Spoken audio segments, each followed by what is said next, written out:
ईदगाह मथुरा में जाने का ऐलान किया था। हाँ। क्या था ऐलान और आज ऐलान यही था कि शाही ईदगाह के सर्वे को क्यों रोका गया।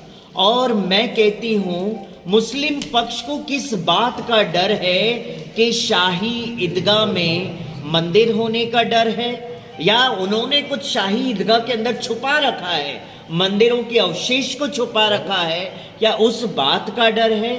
तो मैं कहती हूँ मेरे मुसलमान भाइयों को कि अगर आपको डर है तो किस बात का डर है। अवशेष हो, एएसआई सर्वे की जांच होने दीजिए। अगर आपका मस्जिद है तो वो आपको मिलेगा, और अगर कृष्ण जन्मभूमि है, मूल जन्मभूमि है और अवशेष निकल रहे हैं या निकलेंगे, तो फिर वो आप समझ सकते हैं कि वहां फिर जन्मभूमि ही बनेगा। जिस तरह से ज्ञानवापी की जो सर्वे रिपोर्ट आई है उसमें वहाँ पे मंदिर होने के प्रमाण मिले हैं, शिव मंदिर होने के प्रमाण मिले हैं, क्या कहेंगे? मैं उस पर यही कहूँगी, इससे पहले भी जब हमने वहाँ पे गए थे जलाभिषेक की घोषणा की थी और हमें प्रशासन ने रोक दिया था जलाभिषेक के लिए, और पुनः दूसरी बार हम गए थे जलाभिषेक के लिए, पुनः हमें जब रोका गया तो हम प्रशासन के बीच में हमने हमारा जलाभिषेक कर लिया, क्योंकि जब हमें मूल काशी विश्वेश्वर महादेव पे जलाभिषेक नहीं करने देंगे तो हम क्यों जाए फिर जलाभिषेक करने। हमने ज्ञान व्यापी मंदिर के बाहर ही अपना जलाभिषेक कर लिया और यही संदेश समाज को दे दिया कि भाई हमें रोका गया और हमने हमारा जलाभिषेक करके हम निकल गए वहां से। तो अब यहाँ जब मथुरा की बात आती है, ईदगाह की बात आती है, तो मैं यही कहूंगी मेरे मुसलमान भाइयों को, सर्वे होने दीजिए। किस बात का डर है आपको? क्यों बारंबार सर्वे को रोक लगाया जा रहा है?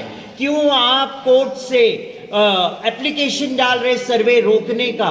क्योंकि आपको कहीं ना कहीं पता है कि उसके अंदर मंदिर के अवशेष छुपाए गए हैं, इसीलिए आपको डर होना नहीं चाहिए। अगर वो मस्जिद है तो मैं कहती हूँ आपको डर होना ही नहीं चाहिए था, है ना, करने देते, एएसआई सर्वे की जांच को रोकना नहीं चाहिए था। आपने रोका है, इसका मतलब आपको डर है कि कहीं ये मंदिर ना बन जाए वापस से, अवशेष उसके अंदर है और वो जानते हैं। और इसके लिए हम संतों का मौलिक अधिकार है कि इसके ऊपर हम बात करें, समाज के सामने रखे, कोर्ट को भी अवगत कराए कि ये एएसआई सर्वे रोकने का मतलब है कहीं ना कहीं मुस्लिम पक्ष जो है उनको डर है।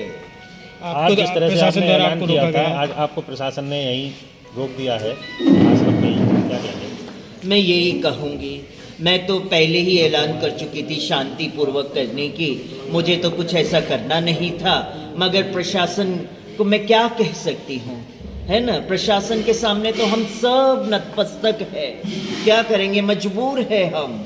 तो अब अगर उन्होंने रोका है तो मैं क्या करूँगी, मुझे तो यही बैठना पड़ेगा। आगे क्या रणनीति रहेगी आपकी? अब आगे का रणनीति देखेंगे कैसे क्या होता है, मगर अगर एएसआई सर्वे की जांच नहीं हुई तो मैं महातांडव करूंगी त्रिशूल लेके पुनः, और हाई कोर्ट तक जाऊंगी मैं।